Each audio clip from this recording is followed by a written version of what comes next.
হযরত মুহাম্মদ সাল্লাল্লাহু আলাইহি ওয়াসাল্লামের যুগে আরবে ফাদাক নামে একটি গ্রাম ছিল। ওই গ্রামে রুকানা নামে এক পালোয়ান বসবাস করত। সে ছিল বিশাল দেহের অধিকারী। তখনকার সময়ে রুকানা ছিল সবচেয়ে শক্তিশালী একজন পালোয়ান। কেননা কুস্তিতে তার সাথে কেউ পেরে উঠত না, সবাই তার কাছে পরাজিত হতো। তখনকার সময়ে আরবের সবচেয়ে শক্তিশালী ব্যক্তি হিসেবে রুকানাকে সবাই গণ্য করত। একদিন রুকানা তার গ্রামের লোকদের সাথে কুস্তির ব্যাপারে কি যেন একটা আলোচনা করছিল। ঠিক সেই সময় সেখানে একজন ব্যক্তি এসে সকলকে উদ্দেশ্য করে বলল, তোমরা কি জানো মক্কায় একজন নবী এসেছেন যার নাম মুহাম্মদ সাল্লাল্লাহু আলাইহি ওয়াসাল্লাম, এবং তিনি আল্লাহর প্রেরিত একজন রাসূল, এবং তার উপর আসমানি কিতাব কুরআন মাজিদ নাজিল হয়েছে, এবং তার কথা শুনে সবাই দলে দলে ইসলাম ধর্ম গ্রহণ করছে।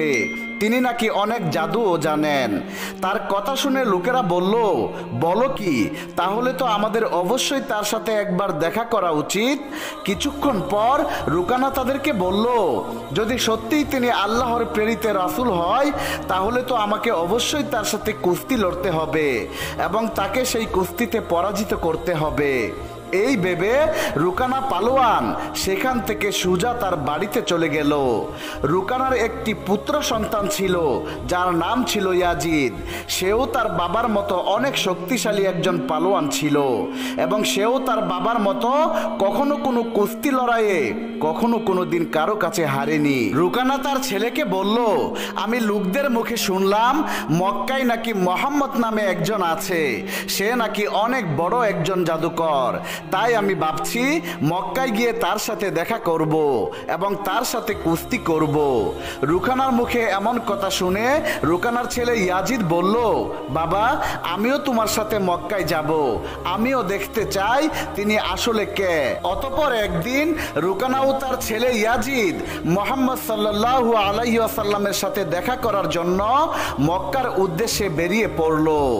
অতঃপর বেশ কয়েকদিন পথ চলে মরুভূমির বিশাল পথ পাড়ি দিয়ে তারা মক্কায় গিয়ে পৌঁছালো। কিন্তু মক্কায় পৌঁছানোর পর রুকানা দেখতে পেল তার মনের ভিতর কেমন জানি এক অন্যরকম শান্তি অনুভব করছে। আর খেয়াল করে দেখলো যে মক্কার লোকজনদের চেহারার মধ্যে কেমন জানি একটি নূরের আলো জ্বলজ্বল করছে, কারণ এখানে সবকিছুই আল্লাহর রহমতে প্রতিষ্ঠিত ছিল।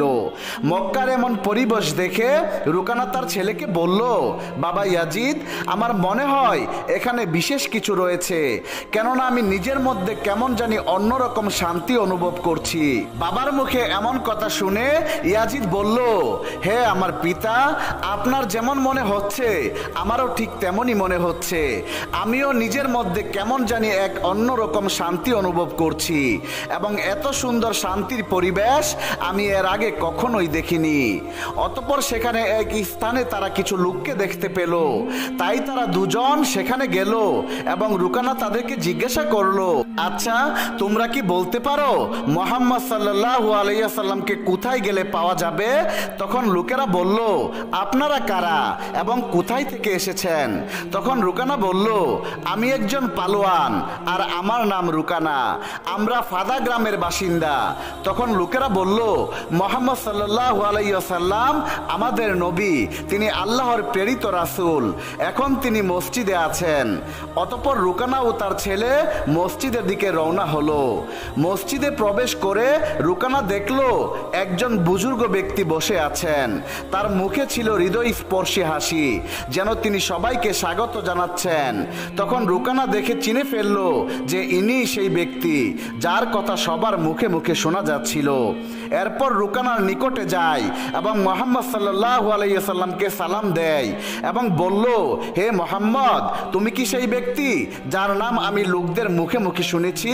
তুমি নাকি আল্লাহর প্রেরিত রাসূল? তখন বিশ্বনবী সাল্লাল্লাহু আলাইহি ওয়াসাল্লাম বললেন, হ্যাঁ, তুমি ঠিকই শুনেছো, কিন্তু তুমি কে এবং কোথায় থেকে এসেছো? তখন রুকানা বলল, আমি সেই অনেক দূর থেকে আপনার খোঁজে এখানে এসেছি। আমার নাম রুকানা, আমি একজন অনেক বড় মাপের পালোয়ান। পুরো পৃথিবীতে আমার থেকে শক্তিধর পালোয়ান আর নেই। আমি আজ পর্যন্ত কোনো কুস্তিতে হারিনি। জানি। তখন রাসূল আকরাম সাল্লাল্লাহু আলাইহি ওয়াসাল্লাম খুবই ভদ্রতার সাথে রুকানাকে বললেন, তুমি বসো, তোমার সাথে আমার অনেক কথা আছে। বিশ্বনবীর মুখে এমন কথা শুনে রুকানা ভাবতে লাগলো, উনি আবার আমার সাথে কিসের কথা বলবেন। তখন রাসূল আকরাম সাল্লাল্লাহু আলাইহি ওয়াসাল্লাম রুকানাকে ইসলামের দাওয়াত দিতে লাগলেন, যা মহান আল্লাহ রব্বুল আলামিন বিশ্বনবীর উপর দায়িত্ব দিয়েছেন। সে অনুযায়ী রুকানাকেও দাওয়াতের উদ্দেশ্যে বললেন, হে রুকানা, তুমি আল্লাহকে ভয় করো। তোমার শরীরে এত শক্তি যিনি দিয়েছেন, তোমাকে এত বড় পালোয়ান যিনি বানিয়েছেন, সেই মহান আল্লাহর কাছে নিজেকে আত্মসমর্পণ করো এবং সেই মহান স্রষ্টার প্রতি ঈমান আনো, আর আমাকে সেই মহান আল্লাহর রাসূল হিসাবে মেনে নাও। তখন রুকানা রাসূল আকরাম সাল্লাল্লাহু আলাইহি ওয়াসাল্লামকে বলল, হে মুহাম্মদ, তুমি এসব কি বলছো? আমি তো এসেছি তোমার সাথে কুস্তি লড়ার জন্য, কারণ আমি শুনেছি তুমি নাকি আল্লাহর প্রেরিত রাসূল, তুমি নাকি অনেক জাদুও জানো। তাই তোমার এত ক্ষমতার কথা শুনে আমি তোমার সাথে কুস্তি লড়ার জন্য এসেছি, আর তুমি কিনা আমাকে বলছো ইসলাম ধর্ম গ্রহণ করতে। তখন বিশ্বনবী রুকানাকে বললেন, হে রুকানা, তুমি আমার সাথে কুস্তি লড়তে চাও, কিন্তু আমি তো কুস্তি লড়ি না, এসব তো আমার কাজ না, এসব তো পালোয়ানদের কাজ। তখন রুকানা রাসূল আকরাম সাল্লাল্লাহু আলাইহি ওয়াসাল্লামকে বলল, হে মুহাম্মদ, আমি তো এত অজুহাত শুনতে চাই না। আমি শুনেছি তোমারও নাকি অনেক ক্ষমতা, তুমি নাকি অনেক জাদুবিদ্যা জানো, তুমি তো আল্লাহর রাসূল, তাহলে তোমার ক্ষমতা দিয়ে তুমি আমাকে কুস্তিতে হারিয়ে দেখাও। তখন দয়াল নবী রাসূল আকরাম সাল্লাল্লাহু আলাইহি ওয়াসাল্লাম বললেন, হে রুকানা, তুমি যেহেতু এত জোরাজুরি করছো, তাই আমি একটি শর্তে তোমার সাথে কুস্তি লড়তে রাজি আছি। তখন রুকানা বলল, কি শর্ত শুনি?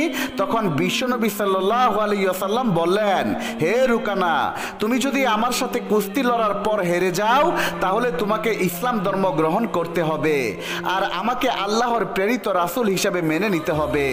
এরপর রুকানা ভাবতে লাগলো, এই সামান্য একজন হুজুর আমাকে হারাবে কুস্তিতে, যার আমার মতো চওড়া বুক নেই, আমার